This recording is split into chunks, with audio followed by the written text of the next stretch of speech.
Okay, we are live. Hello, everyone. How are you? Good morning, good afternoon, or good evening, depending on the part of the world where you are. Thank you so much for joining us today and welcome to a new live event with CareerFoundry.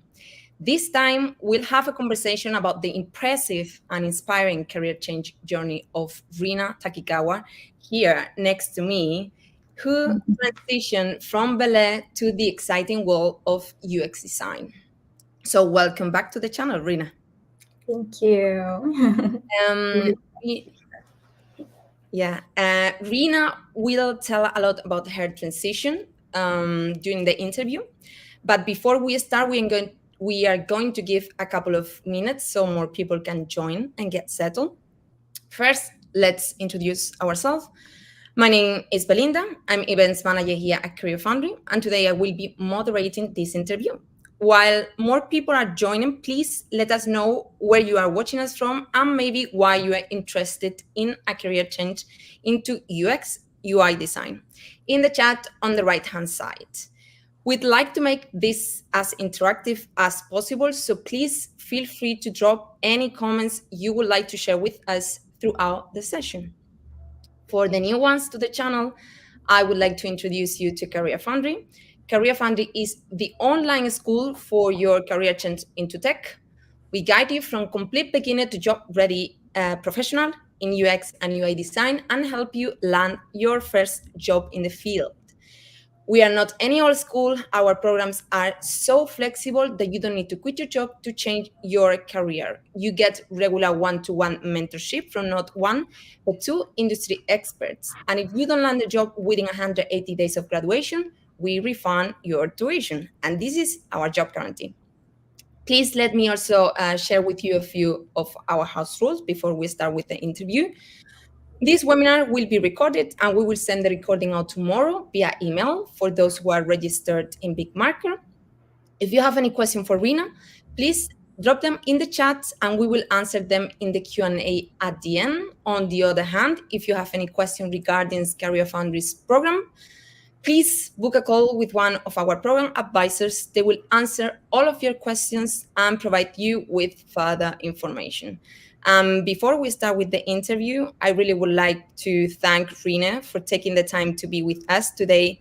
It's been a quite while since we wanted to do this interview, and Mhm. finally we are here. So thank you so much for being here. Yes, no, thank you. I'm very, very excited. Are we ready? Yeah, ready whenever you are. Great. So, first question. Could you briefly introduce yourself? Yeah, of course. Hello, everybody. First of all, thank you so much for Career Foundry for having me here today. I'm very excited. It's always a good time partnering with Career Foundry. I'm very excited for a little chat today. As for myself, my name is Rina. I'm currently working at Mooch as head of design and experience. We are a personal finance app building a budgeting tool for the next generation, where we approach the topic of finances and consumerism in a more authentic and ethical way, I would say. And just like everybody here, I was also a career changer, or I am a career changer. Prior to working in technology, I was dancing full time at a ballet company in Spain, and I will admit that life looked very different back then, when ballet was my one and only goal and passion in life. So I never really imagined that I could even find another career that I so deeply love and cherish. So the reason why I say that is because my number one rule for how I approach work and a job is to um, be something that comes from my heart, as well as something that motivates me to grow as an individual.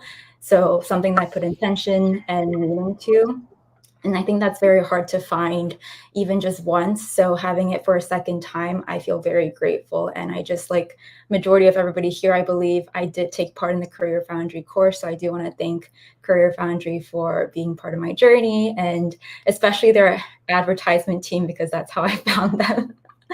So I do hope that this talk will be somewhat inspiring and valuable, because I do know that career change is a very hard journey. So I do hope that everybody here leaves with somewhat a little bit of value. And yeah, I will end my little intro there. Sure, amazing. Thank you so much for sharing, and congratulations. I'm super glad that you find that passion in the job. So it's great you got it. So let's go back to the beginning. I guess in 2022, right, Rina? Um, Oh, CareerFoundry, when I took the course, it was 2020, I believe. more or less, yeah. So 2020. Yeah. good. So what were you doing before? I mean, you already mentioned you were doing ballet, but what were you doing before deciding to make a career change into UX UI design? Yeah, good question. So when I officially decided to make a career change, it was very scary because I didn't know what I wanted to do. So I think in that time period when I made that official decision to change careers and before I found CareerFoundry or even UX UI, I was just exploring multiple different subjects. Like I did a bunch of I guess educational webinars. Like I attended a lot of webinars to find out if I had even some sort of interest in any specific topics, just because I really didn't know what the world outside of ballet really looked like. So I just did a lot of exploring, I would say. Interesting. But the only thing you know was ballet since Yeah, a very early age. That was yeah, your passion since. right, right. I had tunnel vision for only ballet and nothing else. So I really didn't have any clue how internships work. I didn't know what fields were even outside of ballet. I was very, very lost. You didn't even imagine that you could find something else apart from ballet. No, yeah. Amazing. So the next question is, when did you first hear about UX UI design and why did it pique your interest? So again, advertisement team, CareerFoundry, kudos to you guys. Yes, Because that's how I found them. That's how I found UX UI design, actually. I don't know what I was browsing. I was definitely on Google and I saw UX UI design, something curated to beginners, and I didn't know what it meant. But why it piqued my interest was because it had the word design in it. And I knew from a very young age that I really liked design. It was actually I was debating between ballet and design, and I ultimately went with ballet. But my, I guess, curiosity and interest for design always sticks through. I was a very creative child since day one. I loved crafting, scrapbooking, anything that involved like creating. I loved since a kid, and I think it sticks with me like throughout my whole life and entire careers. So that really piqued my interest. And with that, I was more so curious what the UX UI before the design stood for. And I think that curiosity led me to book a call with CareerFoundry just to like find out what it was about. Amazing. So you just wanted to be more creative, like to find a job that would allow you to be creative. Right? Yeah. Yes. Good. Um, so then maybe the audience don't know, but you picked actually the UI design course, like the user interface course. So what helped you to make the decision of taking the UI design course? Why did you pick CareerFoundry? Yeah. So based on the call I had with that admissions team, that was my first ever call with CareerFoundry. I got a little bit of a surface level definition of UX versus UI, user experience versus user interface. And based on her explanation, I I thought user experience sounded more technical. And this is going to get really funny as I like talk more about what I do right now. But I thought user experience sounded more technical and more difficult. And I was more exposed to graphic design. I took some graphic design and like more so UI classes in when I was back in school. So I think I had more exposure to it, which kind of gave me this familiar sense, which is why I went more so the comfort route and chose UI because I thought I would be better at that. Just because I thought that the technical side would be a little bit too complex for me. And that was my first initial thought. It's funny now because I do actually really enjoy the technical side, but we can get to that in a little bit.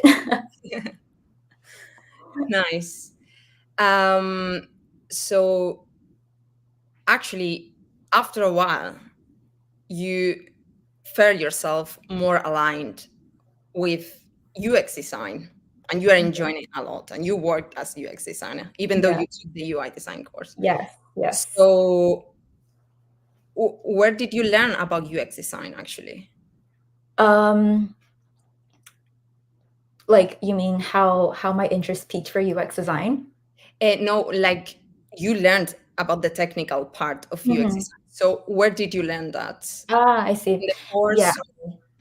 Yeah, the thing that I really enjoyed about CareerFoundry, although I did take the user interface course, they still gave me um, the curriculum on UX design. So it wasn't strictly just UI and not UX. I think I got the best of both worlds, which is why I had the little exposure to UX.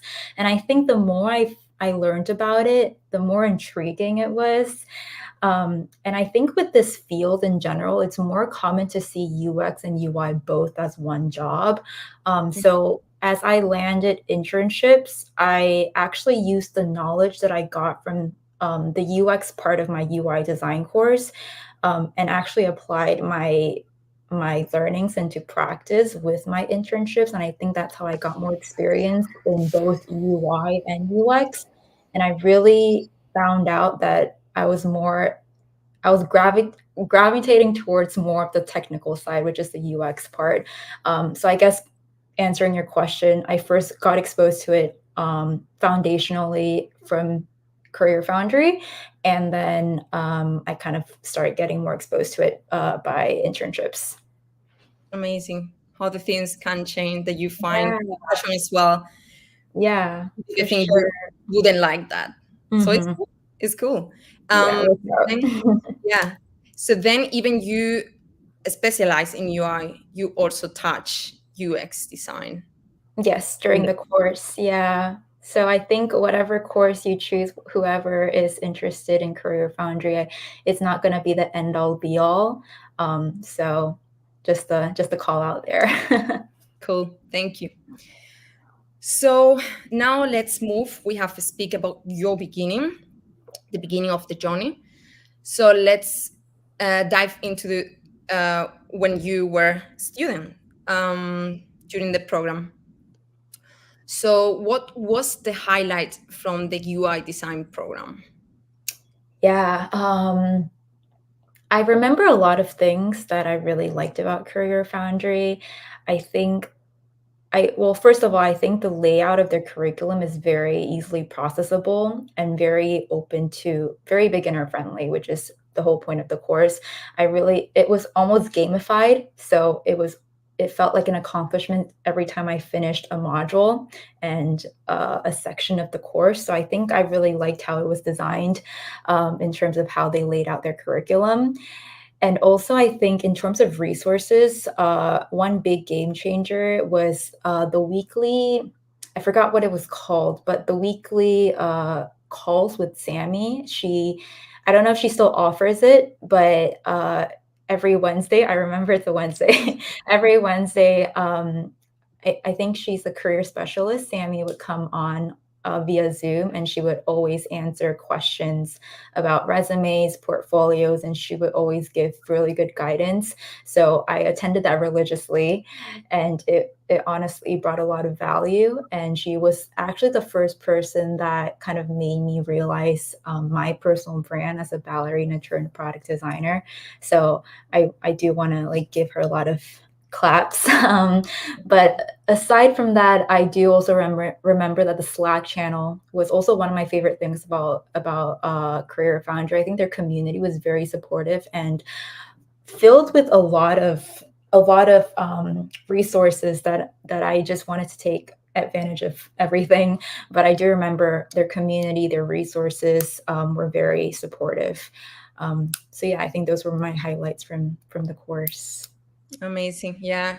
Shout out to Sami for the great job they Shout do. out. And so as I understood, so having the structure of studying in a course, that's a huge help. Mm-hmm. Yeah. Community support definitely is a game changer, especially for me coming from my experience. Great. Support is always important. Yeah. Uh, Great. So let's move to the next question. You already mentioned a little bit about the Slack channel that the students have access to it, and you found that super helpful, Mm-hmm. and you learn a lot from that. But what other support did you receive during the course? What other support did I receive during the course? I think, I mean, if I had to go really nitty gritty on it, I remember we had a mentor, as well as a tutor, and the career specialist. I think those were the three main, I guess, mentors for me. Um, yeah, I did really like that I had a real person that I could talk to and book calls in real time with, and I think that personalized support was something that I really needed as a beginner. It kind of brought more so reassurance as well as hand-holding. So I did think that I was in good hands because I had three people that I could lean towards. So yeah, I would say that. Amazing. Also, like I think the students advisors, did you enjoy that benefit? The The people who, students what? the student advisors, like we also offer student advisors who help you to learn how to use actually all of the features of the course. They explain to you about the Ah, platform, and also they send you advice of how to study, how to structure yourself. I do remember that. Yeah, Yes. as Yes. well. Okay, Mhm. nice. So the tutor is the one who help you with the task and assignment, Mhm. right? Mhm. And Yeah. the mentor also help you with the portfolio. Yeah, the mentors, you can book, like, a Zoom call with them, a video call with them, which I really liked, and I think the tutors, they help you via chat on your everyday tasks. Yeah. Good, great insights. Um, okay, let's now move uh, to the job. Actually, you are preparing yourself to actually land your job, your Mhm. dream job, let's say. Um, so something that helps you to land a job is the portfolio. Um, so how did you find the experience of building a portfolio, and how beneficial it was for the job search? Yeah. Portfolios are are definitely very tedious. Yeah, just thinking about it right now kind of makes my head hurt. So, I do remember that building my portfolio when I was a full-time student, I kind of integrated it as part of my routine. So I think because I was a full-time student and my main goal was to find or land a job, my commitment was on a portfolio. So I actually started preparing a portfolio from more so week one of CareerFoundry. I think the takeaway here is I was trying to be as proactive as I could be. So because I integrated it as part of my routine, I actually kind of enjoyed the process of building and optimizing my portfolio as after I create each tasks or after I finish each core like module of the course, I would kind of build onto it. So it was more so a routine. I did enjoy the process when I was a full-time student. Now that I'm working full-time, there's a lot of commitments. So it is, since it's a very tedious task, it is a lot. But I think as a student, I did try to create a routine that made me want to optimize it as time went by. And I would also utilize the weekly SAMI calls to show my portfolio, just to get as much feedback as possible. Yeah, and I think in terms of like the job search, portfolio does is a requirement with every job search. I remember when I was applying to internships and jobs, definitely a portfolio link is required. I mean, pretty self-explanatory as designers, we have to show our work, so it does make sense. Yeah. Great, thank you. So I would like to highlight and your hard work since the beginning, and at the end you can get the fruit of that. Like Mm-hmm. it's really good that you were super proactive since the very beginning, and that could be also like an advice for anyone, like being proactive since the very beginning, right? Yeah, definitely. I think that I feel if I had to give one tip, I would definitely say be as proactive as possible and not I wouldn't really lean too much in like in Career Foundry's job guarantee. It's nice that they have it, but I think most of the work has to come from you. Um, so I think that's the one thing that I would keep in mind. Yeah. Yeah. We'll speak about that actually right now, how you landed your first job. Obviously, we offer the job course preparation, um, and the career especially, but obviously mm, most part of the job is going to come from you. Um, so we are going to speak about that now, how you landed your first job in the field, actually, when finally you landed your job as UX designer. So how did you get the job, and what was it like starting your first role in UX design? Yeah, brings back a lot of memories. Actually, a very funny Stories. story though. It brings back good memories. I was feeling very scared, but we can get to that in a little bit. So the first part of your question as to how I landed my first job, this is actually the funny story. I was actually approached by my first employer through LinkedIn, which is I find very I'm very grateful for it. I know that's a very lucky situation to be in, but I think the reason how and why they found me is because of the content creation that I did as part of being a student. I think embracing my personal brand as a career changer and kind of sharing that story as well as showing and sharing my growth in the process of changing careers. I think that's very important and ultimately led to my first employer founding me. So I did a lot of content creation, documenting my learnings and growth via LinkedIn, as well as YouTube and Instagram. And I think that kind of just spread the word out about my journey. And that's how most people kind of approached me. So that is the first answer to your first question. Um, and of course, I had to go through interviews as well as design exercises in order to land a job. But I feel like just the way they discovered me is a big part of the process. So after that, after I landed the job, after the interviews as well as the design exercises, um, yeah, I was feeling very scared for my first job. I remember I had all these sort of questions like, what is my first day supposed to look like? What is my first week goal? And I remember I also like chatted with Sammy about it, and I had a whole page of notes. I'm like, okay, what am I supposed to do? How am I supposed to act? It was a very scary feeling, but looking back, it's actually pretty funny. Yeah, I guess all changes are always scary, but Yeah. because you don't know at the beginning, you don't know how to do the things. But I guess this is something that at the beginning you don't have to know. You have to learn, Mhm. Yeah. learn so many things, and just enjoying the process and all the learnings. So it's normal that everyone feels that way. Yeah.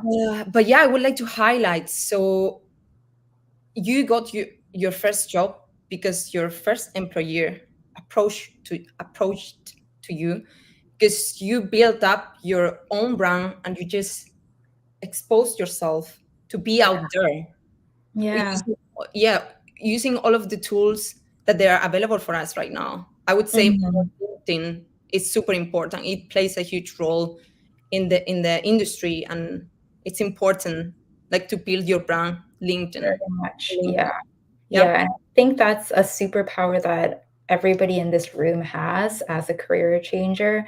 I feel like embracing your past and using it as a tool to build your future is something that is very underrated. And honestly, I didn't even know anything about personal branding when I first started as well. I was like, there's nothing that I can even use from ballet into technology. Those two are like very separate worlds with nothing in common. So I was even thinking about hiding my background. Wow. But it's very ironic that now it's like what I'm known for more so. Everybody I talk to, they're like, "Oh yeah, you're the ballerina." I'm like, "Yep, that's me." So yeah, I would say to everybody in this room, like embrace your background, your past, no matter how different it might be from technology, there's always something that you can apply to how you approach work or even technical hard skills. Yeah, soft skills, hard skills, there's always at least something that you can bring on to your future. Yeah, definitely. Thank you for sharing. It's actually part your background, your past is part of your identity of Right. who you Yes. are. So Yeah. actually, I would like to add here a question because I'm now curious. So actually, you from ballet, you brought so many things into design, right? From your previous background from ballet that you can apply nowadays, and vice Mm-hmm. versa, probably, right? Because Yes. yeah, maybe the people don't know, but I think you still are a ballerina. You still dance, right? Yeah, I still dance very much. Yes, it's part of me. It's part of who I am, and it's actually um, something I'm very proud of. Yes, that I'm at a place where I can just take ballet as something that that's part of my joy. And it's also really nice because I now just work freelance for ballet. So my full time is in technology. And on the side, if somebody, I guess, wants me as a dancer as part of their project, they reach out. So my first freelance project was actually back in June, which I was very excited about, very happy about. It was the first time since I changed careers that I was working, that I was like actually, I guess, making money by dancing, which is actually really interesting. So I'm kind of utilizing both of my careers into one at the current moment. Amazing. Congratulations, Rina. This is so inspiring and that you enjoy so much both things. Yeah, It's I great. feel very passionate about this topic, and yeah. Great. Very It's great, beautiful. Rina. You're doing great. Impressive. Thank Um, you. so let's go to the next question. Yeah. Uh, what is a typical day like for you in this field? Yeah, good question. Because I work at a startup, I wear multiple hats, and of course, my typical day is very different from everybody else, like any other designer. I think a big variable is if you work at a big company, a small company, like how many other people you work with, how many people are in the design team, also. So take it with a grain of salt. But I work at a startup as head of design and experience, but I was part of the team since pre-launch. So I was one of their founding designers. So my day-to-day or like quarter responsibilities look very different. Um, I guess right now, if we were to just like focus on the present moment, I lead design and research. And because they're both a subset of product, I am also involved in the product driving discussions. So I would say those are my main focuses. So I guess my day to day is very different. Some days are very design heavy, some days are very research heavy. And as part of my days, I am also involved in like the product meetings, the fundraising meetings, and yeah, pretty much that's that. But I feel like in past quarters, I was also responsible for like the product management side, the data side, just you never know what hat you're going to wear in startups, but I think that's also a very exciting thing if you do work at a startup, is you get to grow a lot very fast, very quickly, and you get to drive your own growth. So yeah, that's my responsibilities in a nutshell. It's amazing. It's Yeah. amazing. I guess this can be super different depending on the team where you are. And as you mentioned, you are part of the confounding of the company you are Yeah, today the pre-launch founding team. Yeah, freelancing. Thank you.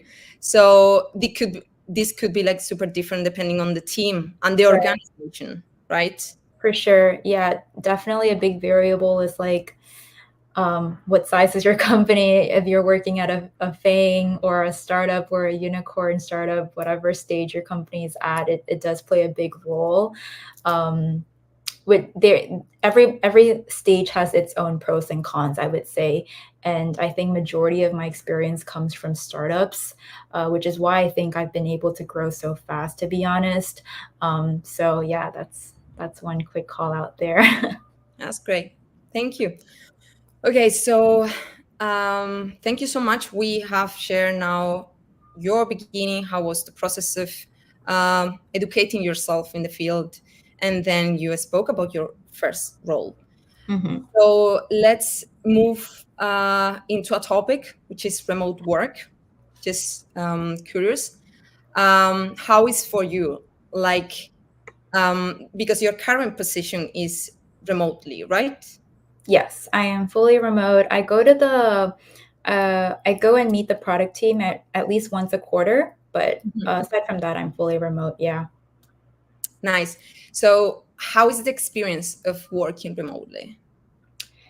Yeah, I really like it. I will say though, that when I first started, I think it was a little bit challenging just because with remote work, I think although the main benefit is convenience, the ability to work from your home. I think it's very convenient. I really do love it. But I think when I was starting out, there were some obstacles in terms of, I think there was some friction in mentorship. Like it was a little bit uneasy to get mentorship if you're only, meeting your coworkers on meetings. So I think starting out, it was a little bit challenging. I think I wanted to have some sort of office experience when I was starting out. And because when I was starting out, I think I was also the age of a new grad. So my friends were all graduating from college and everything. I think as part of a new grad experience, a lot of people my age wanted like a coworker friendship, office friendship. I think that was the biggest thing that we're curious about. So I think my age group were definitely interested in seeing how that would be like in person, but because we went fully remote, I think that's something that we missed out on. However, because I've already went through that phase of learning how, you know, like co-working etiquette is, I think I did overcome that obstacle by myself. Um, so I think I'm at a point where I really do enjoy remote working. I know there are some pros and cons. Definitely one of the biggest challenge or like biggest lesson I learned about remote working is definitely knowing your uh, boundaries and creating a routine. Because I mean, if you're a if you're a high achiever kind of mindset person like me, it's very easy to be working a lot of for like a long time and staring at your computer without knowing what time it is. So I guess setting time blocks as to when you should open your computer and close your computer is very important, and setting up a routine is very important. So yeah, it has its pros and cons. Yeah, thank you for being so honest about this. Mm-hmm. I guess there's so many ways to overcome all of those challenges. Actually, my next question was gonna be was one what was one of the challenges and how did you overcome it um, for being working remotely? But you already mentioned it, like having a structure, a routine, like set Mm-hmm. a plan. Yeah, So that helps a for lot. sure. Yes. Good. Okay, so let's now leave this topic. We are gonna speak about general stuff now. Um, what would you say that is the most rewarding thing about working in this field? Yeah, no, I really like that question. I think there's a lot of uh, fulfillment in the job that I'm doing right now, which I'm very happy about. If I had to pinpoint what those are, there's a lot, but I think right off the bat, creating a product from scratch with the teammates that I love and like that I admire as individuals and as colleagues, I think looking at the product that we have in public makes me feel very proud of my team and as well as myself, because it's a lot of hard work put in a product that a lot of people are using, a lot of strangers are using. I think that's very mind blowing, even as I think or talk about it right now. So I can very confidently say that it's a product that we've put a lot of hard work and love into. So also on that side of topic, I think talking to the people that are using the product is very fulfilling. And I think that's something that you get to experience because you designed the product as designers. And again, this is coming from somebody that's working in a startup. So it's a little bit different from maybe if you were to working at a very big company. But just talking to the people that are using the product that my team and I have built from the ground up is very fulfilling. Just hearing what they like about it, what they don't like about it, something basically gold nuggets that can help us optimize the product itself is just fascinating. Like my curiosity just like glows and I just really enjoy that. I feel like that's very rewarding. But also I think just talking to people in general as part of research, what like understanding how people see the world or like see this particular topic. I think curiosity is a very big thing of me. Like I love talking to people and understanding how they see the world, how they perceive a specific problem or a specific topic. So I think that's also why I really love research, which is also part of the field that we are in as in the work that we do as designers. So yeah, I think those are kind of my top takeaways. No, it's amazing. Thank you for sharing. It's really inspiring, all what you are saying. So like you feel fulfilled with what you do because you build products that make other people's users life Mhm. easier, and that is Yeah, something that makes you feel proud of what you do. yeah, It's amazing. right. And also, I think the specific industry that I'm in, financial technology, it's a field that I've been wanting to get into ever since I started my career change. I just feel very passionate about financial technology because I have a specific goal and a specific problem that I want to solve, which is just modernizing traditional finances. So I think just being in this field itself is very rewarding. That's another thing to add to the list. Amazing, amazing. It's great to hear you. Um, so we are speaking about the good thing, but we have to speak about also but the challenges. Hmm. So, what was the biggest challenge during your career transition? Oh, that's also a very good question. Yeah, there's a lot. There's a lot. And honestly, they still follow me to this day, even though I I'm not really starting out anymore. But I think imposter syndrome is definitely a big one. And I think that problem will always follow me for the rest of my life. But I think it was the biggest challenge when I was starting out because I really didn't know anything. Um, and I think personal branding did help me a tiny bit on mitigating that fear or that obstacle. But just being surrounded by people with lots of experience, people that have been in tech since college, people that are so knowledgeable in the field. I think sometimes it can get very intimidating. However, I'm also equally as grateful because I get to be with them and learn from them. So yeah, I think imposter syndrome is and was the biggest obstacle. It still is. And let's see what else. Oh, I think starting out, reflecting on when I was starting out, I think I was also very scared I was very scared because my future was filled with uncertainty. I think that was the biggest thing too, just because I didn't know how my future was going to look like. There was no guarantee that I would like the field, I would have a job, and of course I overcame all of those, and I'm very grateful to be at the position where I am today. But I can't lie that was one of the biggest fear I had when I was starting out, just because the future was so uncertain. Um, and unlike ballet, where ballet was like my end all be all, I was 1,000% confident of that. It was very different in technology because it's something that I didn't really have too much information on. And of course, it all worked out, but that was one of the things that was a challenge as well. Yeah. Definitely. But things work out, you can say it. Thank you for sharing this. I'm happy that you brought up the imposter syndrome. It's actually really common. And I would say it's Right. really common at the beginning, like for beginners. Um, Definitely.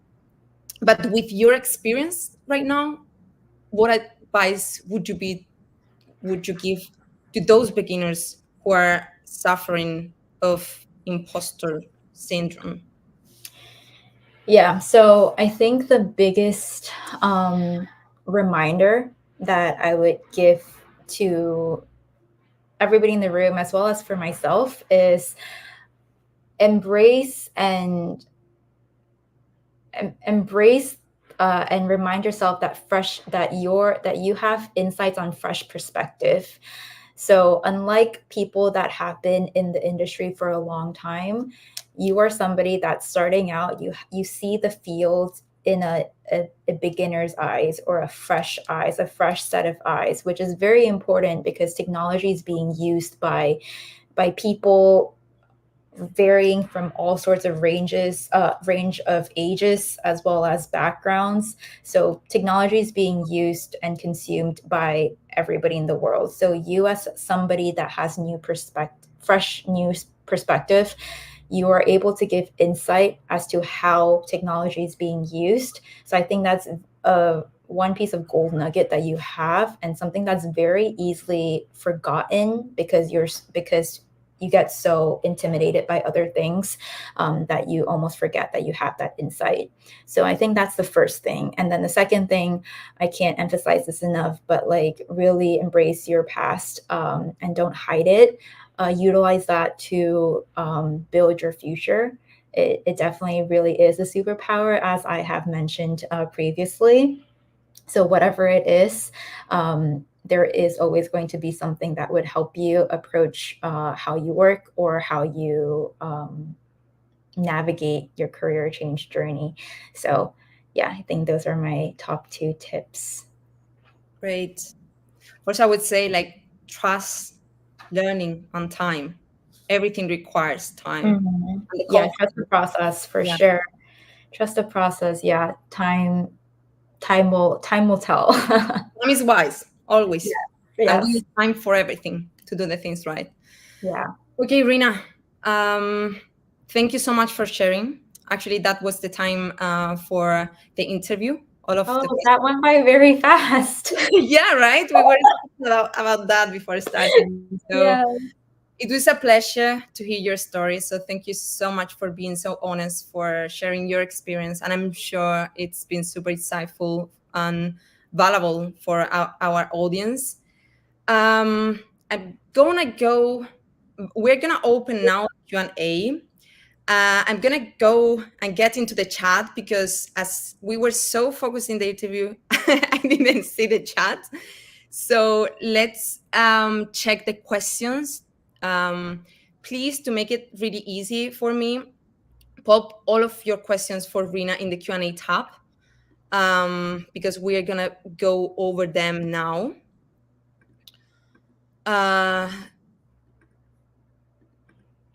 So let's start with the question that we have from Elenita. So the question from Elenita is, how many pieces in your portfolio did you have in the beginning when you started showing? Let me think. It was a long time ago. I remember I had maybe 1 or 2 pieces from CareerFoundry and maybe 2 more from internships and 1 like personal project, I think from like a hackathon. So I believe I had 5 or 4. 5 or 4, yeah. 5 or 4. It's more or less like the average that you recommend for everyone to have in their portfolio. I would say so. I'm actually not too sure what the average piece you have to show is, but I do think that whatever you put out there in the portfolio, it should be strong. So quality over quantity. I wouldn't go over like 8, to be honest. I think that's a lot. I think every portfolio case study should be packed with the value that you are going to be providing. So I would say less is more, to be honest. Nice. When you, because this is a topic which is really important, I would like to ask you, could you, like, do you have any advice at the top of your mind when building a portfolio, like something that you maybe work for you or you heard in the industry that it's really important, what people look for to see in a portfolio? Like, what advice would you give to the people who is building up portfolio, a UX design portfolio?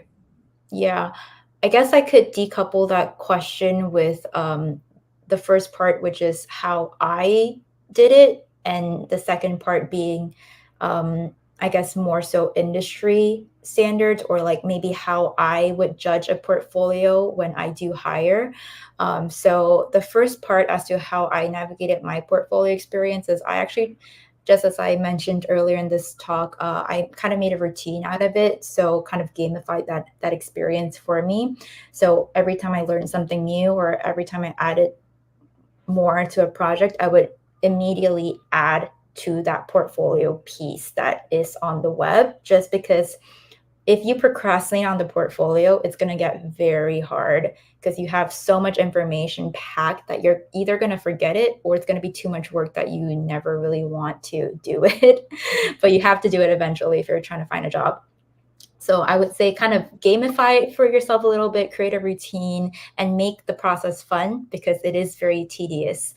So I do remember actually kind of being excited at one point to update my portfolio because that was a routine for me. And now on the second part, I think it's very common. I see a lot of tips on portfolio designing where you have to follow a specific design process. I really think that's overrated. There is no specific design process is the first thing that I can tell you. So really explain it in your own process. Don't think that you have to follow A, B, C, D just because it's posted as is. That's quote unquote a design process. So I think try to stay as authentic as possible in terms of how you navigated your own curiosity in the case studies that you have built. Because I think the main purpose of a case study is to actually deliver the insight that you've found through designing and through researching. So that's the main thing that you want to communicate with. So yeah. Amazing. Great insight. Okay, let's go over the question from Eric, which I think is really cool because you are actually an expert. So Eric asks, could you please go over personal branding and how to create one, please? Very good question. I love this topic. Yeah, yeah. I will say that there's a lot to cover, but if I were to consolidate it, I guess first, what is your past career, right? That's the first question that you have to answer. And I would have honestly a brainstorm with myself with no distractions, and have a piece of paper, write down, okay, what, like, decouple and break down all the skills that you have basically that you've basically used throughout your past career, and write it all down. You really want to have a mind map as to what sort of value you can deliver from your past career. And if you know what you want to do in your future career, whether that be UX or design or product data, product management, whatever you want to do, break down that as well. See how they could kind of come together. I know that might be pretty overwhelming for a first step. So I will say, of course, take all of this with a grain of salt and break it down in your own process. But just to consolidate it for the sake of time, break each, I guess, job down. And also, I think in terms of like every sort of skill that you have broken down into, I would honestly expand on that as well. So expand on each skill. Like, what is that skill? How did it help you? Why you think it's good for transitioning? How you think this is going to upsell you as a designer or as your future career. There's a lot more I can go into it, but I think the main TLDR here is that it's really a self-discovery phase. Personal branding is very much it's almost how you, like, it's very much like it's very hard to explain, but yeah, a self-discovery phase, because career change is also a transition. Also, back to the title, the art of transition, like, it's equivalent to a transformation. So how can you transform your past career and optimize it to help you with your new career? I think I need another hour to Yeah, break down personal branding, but I think if I had to, like, break it down short, this would be how I would consolidate it. There's a lot more to it, but I hope that this would be helpful for at least your first step. definitely. I mean, this could be like a new topic we could explore in a new webinar, Maybe. right? Yeah, for sure. Yeah. So now I'm curious, like, from your perspective, do you recommend in the UX UI design field building up your own brand is important? Is something that every UX UI designer should do? Very much. I think personal branding is basically how you're marketing yourself. Hmm. So we can look at it from two lenses. The first lens is, okay, if you're a career changer, personal branding will definitely help a future employer understand who you are as a person. And on that same topic, if I just lost my train of thought. No worries. Yeah, so how you market yourself as a person, as well as, as a designer, you really have to have your own perspective as to how you see the world and how you see a specific problem. So a personal branding, how you market yourself, the content that you post will help, I guess, future employers also see that you have your own ways of thinking and you don't rely on what's already been said. You have your own values, your own mission, your own problem that you want to solve. So, like, be intentional and know your whys, as well as, yeah, build your own, like, thinking system is what I would say. So I think personal branding really helps emphasize your thinking process, your passions, your interests, your curiosities, as well as you as a person, and why you want to transition into this new field that you want to transition in. Amazing. Great insight. Thank you so much, Rina, for sharing this. Of course. Let's move on to the question from Abby. Because we spoke about this, is super interesting. Can you share more about your internships? Were they unpaid internships before landing your first job? Mm-hmm. Okay. Internships. So with internships, the first part of the sorry, I can't find the question. The first part of the question is how I found it. Yeah, like if you could share more about your internships, because you Okay. mentioned that before landed your first job, Yeah. you actually were super proactive and active, Yeah. and you did some internship. Maybe if you could go further and share some resources where to find internship would be Of nice. course, yeah. So I had two internships, one at a ed tech company and the other one in like a pet wellness company, which is really cute and fun. Ooh. Um, how I found them, I was basically, I remember early in my career change, I would just I would honestly Googling 24/7. I would use every resource from Google on UX UI internships. I would be scrolling all day, just to find any opportunities. And I also utilize LinkedIn to find uh, like what's out there in the world, what's out there and what's available. But I know that those two things are very basic, so you all probably know that. So that's not going to be valuable to you guys. I think aside from those that I've been doing, I know that CareerFoundry also has a board. I forgot what it's called, but I know it's like employers partnered with CareerFoundry, or employers that has alumni from CareerFoundry will post on that board. So there is some sort of connection, and I did have a lot of messages because of that connection with CareerFoundry. So that is also something to definitely take advantage of. Also, there are external resources such as, I know there's a site called Intern from Home. I think that's also where I found another of my internships. So that's a pretty good platform to use. You can filter it based on paid internships, unpaid internships, if there's a specific field you want to work in. So I do remember that being very helpful. I'm not so sure if they're around anymore, but I did think that was very valuable to me. And also another big thing that I think is so underrated are Slack communities.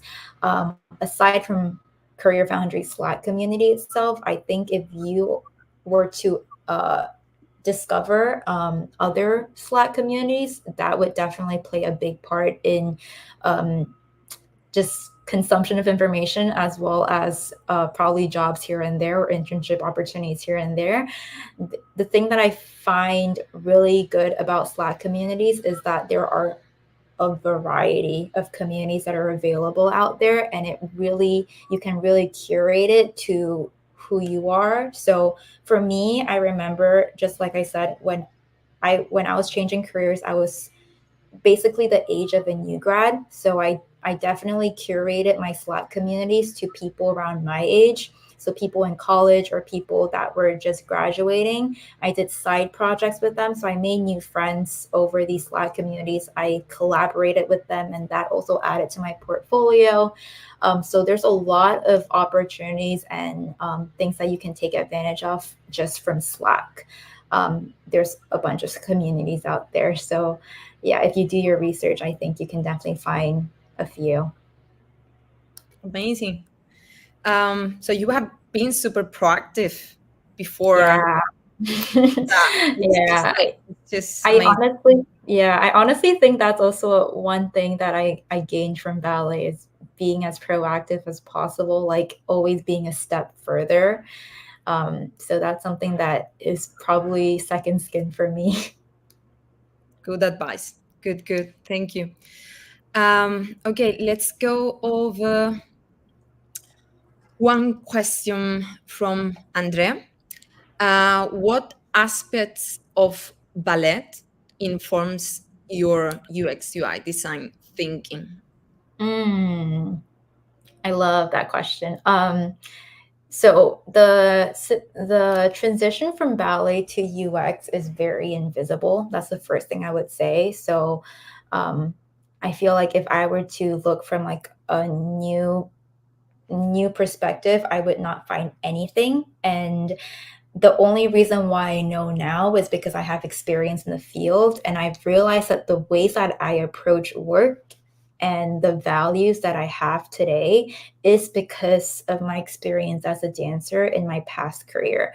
So these can kind of look like, the one value that I have in my book is always stay authentic to the process. And I think it gets very, I guess, once you gain experience, it's very easy to get like caught up in like maybe it might get easy to be like greedier and like one more and everything. But for some reason, as like I always remind myself to stay authentic. So what are the values and what are my roots as a beginner and as a career changer? So always like referencing that to my process and my thinking.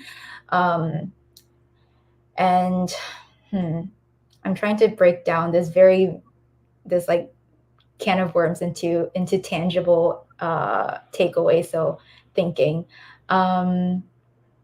Let's see. Ah, You are I sharing think sharing a lot. yeah, I think also with dancers, because our form of expression is dancing, I think like dancing really connects hearts. So it's very personable. It's very I put my heart out when I'm dancing, and I think it stays a true to design. And I think it's also a subset of being authentic to the process is I put my heart out into actually getting the most authentic and truthful research findings in order to implement into my designs. And also I'm always thinking from the lens of the people using the app that I've created, because again, it's speaking from my heart. It's a form of expression. So it's something that is like, it humbles me to not just build for the sake of building or to design for the sake of designing. If I get handed a task, it's like kind of like a vow that the designs that I'm producing stays authentic and stays and I'm confident that what I'm producing out in the world is something that would be helpful to the people that are using it. And I think it might sound common sense to somebody that might be hearing it right now, but I think as your workload increases and as you get busier and you have other commitments, it might get very easy to just do a job just because it's a job. But I think my whole value is to stay authentic and to actually put my heart into the work that I'm producing. So because ballet and technology doesn't have a lot of technical skills that you can transfer, because dancing is basically dancing. I don't have any technical coding skills or designing skills from ballet. A lot of my transferable skills is based on values, soft skills, how I approach work, and the worker that I am, which is why I think I work very hard because I'm humbled by ballet. Yeah. Definitely makes sense, and you actually brought a lot of clarity and passion from your previous background, Yeah, for like, sure. Yeah. which is important. So Mm-hmm. it's amazing. Actually, it's really nice that I see a few more artistic person in the chat. They are Nice. super curious. So we have a question from Amber. How does fine arts play into this career as far as design? Hmm. Yeah, fine arts. I went to a performing arts high school. So I was friends with like fine arts majors. Um, I think it's honestly very very similar to design, because I mean fine arts people, it I well I mean it's pretty transferable from I mean I'm not too knowledged, but first of all, I mean, you fine arts as a craft is like you're actually utilizing like your hands to like paint to actually like sketch on a canvas. and all you're doing is now transferring that digitally if you are to transfer into UX design or UX UI design. So I think in terms of the execution part of it, it's pretty similar. Now the thinking process is a whole other category though. How you would think as a fine arts designer to a UX designer, I think that's something that you might have to kind of brainstorm on your own, like using the exercise that I shared in the first question to Abby, I believe. Break down the skills as to your designing process as a fine arts designer, and if you have any information on UX designers, also break that down and see how that's kind of similar. So I think execution wise, very similar. Thinking process wise, I think that's something that you should brainstorm. I think that would be very interesting to find out. I'm very curious as well. That's cool. It's so interesting all what you are sharing. And I would, as we spoke before, I would stay like here longer speaking with Yeah. you. But unfortunately, we are actually over time. So let's Oh take no. let's take the last question from the audience. Um, there is a question from Gabrielle. What is the most common issue that people new to tech, as your case, encounter, and how can it be overcome? Could you repeat that question? Like Sure. I What is the most common issue that people new to tech encounter, and um how can it be overcome? mm, okay. Well, of course I can't speak for everybody. um I'm actually not so sure what like the most common problems are for people that are new to tech. So I guess I can answer it based on my personal experience, as well as maybe things I've heard from friends and like what I've been consuming in terms of information from people that are new to tech. And also, like, I guess, based on what I've heard from my coworkers that have worked with people new in tech. Um, let's see. I think the first thing that stands out to me right now is I think you have to this is also, I guess, similar to advice, I guess. If you are somebody that is new to tech, I think more so a reason that you want to absorb every information that you can from people around you or people that have more experience to you. I think I don't know anybody like this, but I think pride is not a it shouldn't be a factor in somebody that's new to tech. I think um, I can see that being a problem to people that are new. Maybe if you're very tied to your designs uh, and kind of that's your baby and you don't want to like take feedback or optimize it based on things that people are telling you to. I think that's one like definitely one problem to solve, because I think as new as you are, like you more so a reason to absorb every feedback that you get, no matter if you think if it's bad feedback or good feedback. I don't like you shouldn't evaluate it like that and just take whatever you can. And I think that leans into my beginner mindset value, something that I swear by even to this day is however much experience that you have, always stick to a beginner mindset. And I think that applies more so for people coming into the field is just beginner mindset everywhere, absorb everything. Don't let pride ever be an obstacle for you. So I think that's the one thing.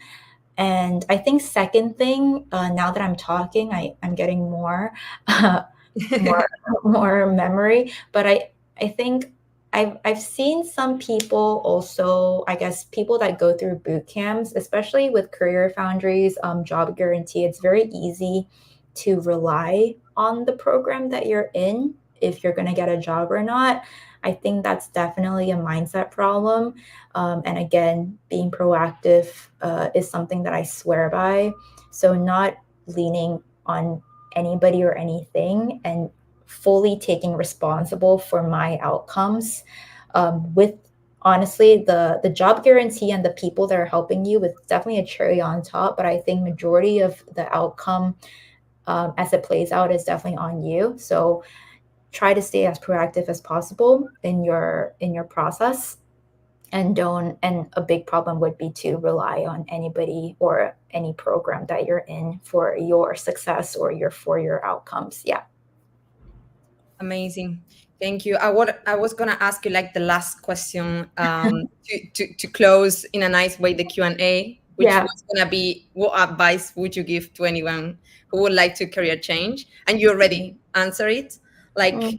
absorb as much as information as you can and stay curious. Then Mhm. look for support, any support that you can receive out there, like for example a Mhm. course or a mentor, or many Mhm. ways to receive support. And be proactive. Yeah, and I think just another one to add, last one to add is, be intentional. Be intentional with what you're doing, and know your whys and your whats and your goals. If you have, like, why are you changing careers? You need to know why you're changing careers first and foremost, and why technology. Why are you interested in technology? You definitely need to know your intentions into going into the field that you're going in, and you need to know why you're even changing careers in order to self motivate. Career change is a very, very, very hard journey.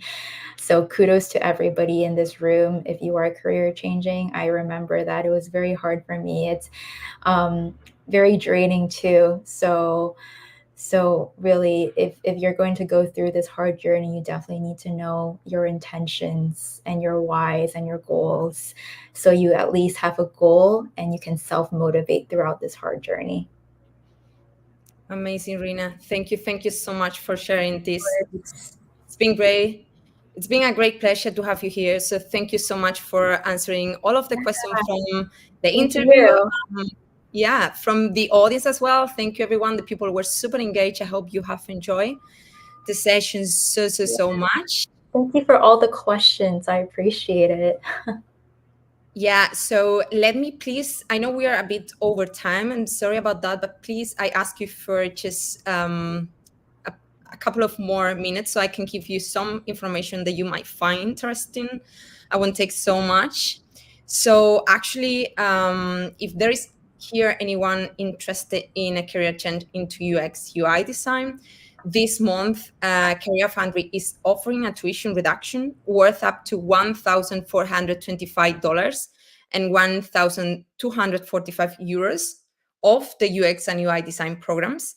And if you would like to receive more information about, you can book a call with one of our program advisors by simply clicking on the sticky note that you can see at the top of the chat. Also, for further learning in UX and UI design, I recommend Career Foundry's blog to read great articles, and our YouTube channel where you can watch great video content. Also, please, if you enjoy this webinar, we have a lot of more coming. Actually, we mentioned design thinking before. And next week, we are having a career talk with Marine Herben, who is one of our UX design experts, an introduction to design thinking. I'm going to actually share in the chats the link if there is anyone interested in attending this one. So you can register there and you can find all the information there. Remember, tomorrow I will be sending the recording and also further information. So no worries, you all will receive this session. And yeah, thank you so much once again, Rina, for being with us today. It's been an absolute pleasure. Thank you. I was just looking at the comments. No worries. Great. So yeah, Very, yes, very informative. I thank you so much for being here. To everybody that was asking questions, I appreciate it. Amazing. Thank you so much. Also, to the audience, I hope you all have enjoyed it so much, and hopefully you feel inspired by Rina's career change story, to pursue a career in this exciting field. And yeah, just wish you a great day wherever you are. I hope to see you soon. Yeah, Goodbye, best of everyone. luck, everybody. Thank Bye, Rina. you. Bye.